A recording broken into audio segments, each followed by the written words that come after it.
हरे कृष्णा। हम श्रीमद् भगवद गीता के अष्टम अध्याय अटेनिंग द सुप्रीम तारक ब्रह्म योग के अष्टम श्लोक पर आज चर्चा करेंगे। कल हमने देखा किस प्रकार से भगवान ने कहा कि अगर अर्जुन किसी व्यक्ति का मन और बुद्धि हमेशा मुझ में समर्पित है, अपने मन से और अपनी बुद्धि से वो हमेशा मेरे बारे में चिंतन करता रहता है, तो निश्चित रूप से वो मेरे पास आएगा। तो क्या भगवान का स्मरण और भगवान का चिंतन आसान है? नहीं। तो कैसे हो, ये हमें आज भगवान बताते हैं। श्लोक क्रमांक 8।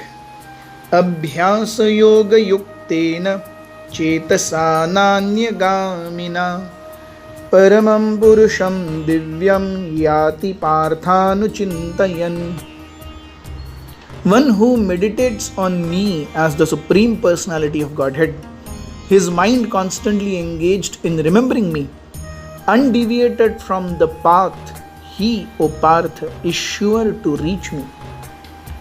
So the first thing Krishna clarifies is Mayyarpita Mano Buddhi is not an easy destination.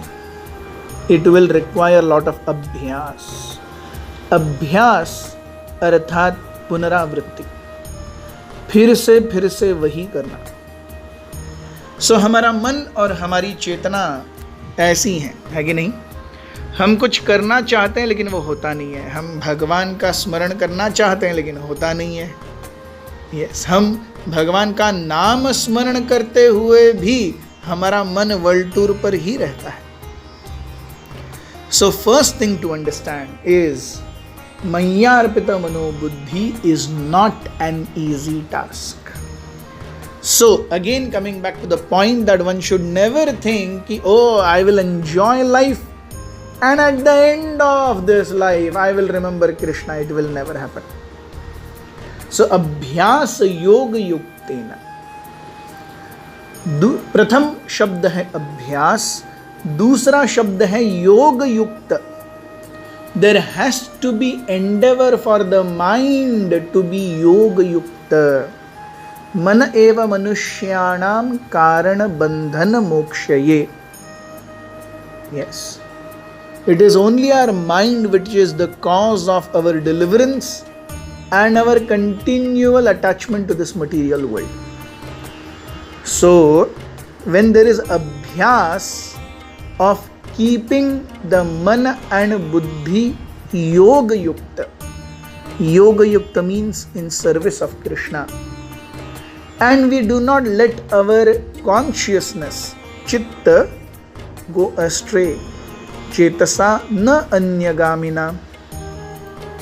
So the first line what it says is endeavor again and again so that the mind and intelligence are constantly engaged in Krishna's service and remembrance, and in this way the consciousness does not go astray from Krishna. In this way Paramam Purusham Divyam Yati. इस प्रकार से कृष्ण कहते हैं परम पुरुष जो कि दिव्य हैं, याति पार्थ अनुचिंतयन, इस प्रकार से अनुचिंतन, अनु again means to follow, following to attain Krishna, Partha अनुचिंतयन. So the remembrance of Krishna has to be favorably executed. भगवान का स्मरण ये हमेशा भगवान का सेवा के लिए होना चाहिए. हम देखते हैं कंस भी हमेशा कृष्ण के बारे में सोचते थे, but he was not thinking of Krishna in a favorable way. Ravan भी जब युद्ध स्टार्ट हुआ उसके बाद हमेशा राम के बारे में ही सोचते थे, but not in a favorable way. Krishna को कितने सारे असुरों ने कृष्ण के हाथों मरने से पहले कितने सारे असुरों ने कृष्ण को देखा, लेकिन they were not thinking of him in the favourable way. So लोग सोचते हैं कि अगर मुझे भगवान दिख जाएंगे तो मेरा जीवन धन्य हो जाएगा। ये गलत बात है, क्योंकि सारे असुर भगवान को देखकर भी भगवान से बैर मोल लिए, उनसे युद्ध किए। अगर हमारी चेतना भगवान की सेवा में संलग्न होगी तो देखने की जरूरत नहीं है। Bhakti Siddhanta Saraswati used to say, don't try to see Krishna but try to serve Krishna in such a way that Krishna wants to see you. भगवान को देखने की इच्छा मत करिए, भगवान की ऐसी सेवा कीजिए कि भगवान स्वयं सोचे, अरे ये कौन है। इसको हम कोलोक्युअल लैंग्वेज में वो इसमें देखते हैं, जो लिखा हुआ है दोहे के रूप में, खुद ही को कर बुलंद इतना कि हर तकदीर से पहले खुदा खुद बंदे से पूछे, बता तेरी रजा क्या है। Of course this is a highly mistrued understanding of what we are talking about, but in one very fragmental sense, yes, try to serve Krishna in such a way that Krishna wants to see you. So anuchintayan, yes, कल भी हमने देखा माम अनुस्मर युद्ध च अनुस्मरण। So anu is very important. It means to follow. And following in the dictations of our acharyas, we try to approach Krishna. Yes. So, मन का कार्य है हमेशा भटकना, इसीलिए उसको एक जगह पर स्थिर रखने का अभ्यास। वो कौन सी जगह है जहां पर मन को स्थिर रखा जाए? योग युक्त चेतना। और ये करने का सबसे आसान तरीका कलयुग में भगवान के पवित्र नामों का जप।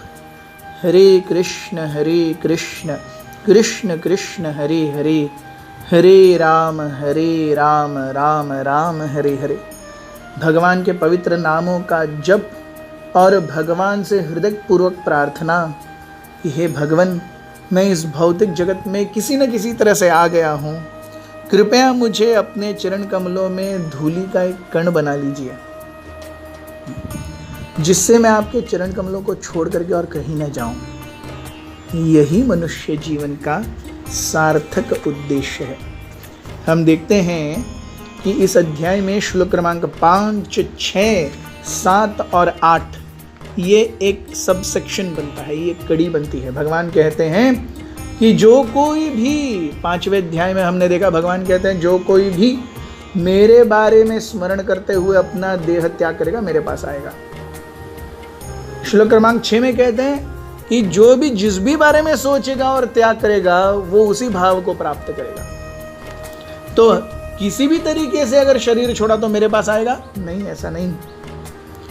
आप किसी और चीज के बारे में सोचते रहोगे तो आप वहां पर जाओगे, मेरे पास नहीं आओगे। इसलिए श्लोक क्रमांक 7 में भगवान ने कहा कि इसलिए हमेशा constantly think of me and be engaged in doing your prescribed duties. Is that constant thinking easy? No. इसीलिए आज का आखिरी श्लोक, अभ्यास योग युक्तेन चेतसा न अन्यगामिना. Let your thoughts not be deviated anywhere else. That requires practice. And the best way is to chant the Hare Krishna Mahamantra. बहुत बहुत धन्यवाद। हरे कृष्ण।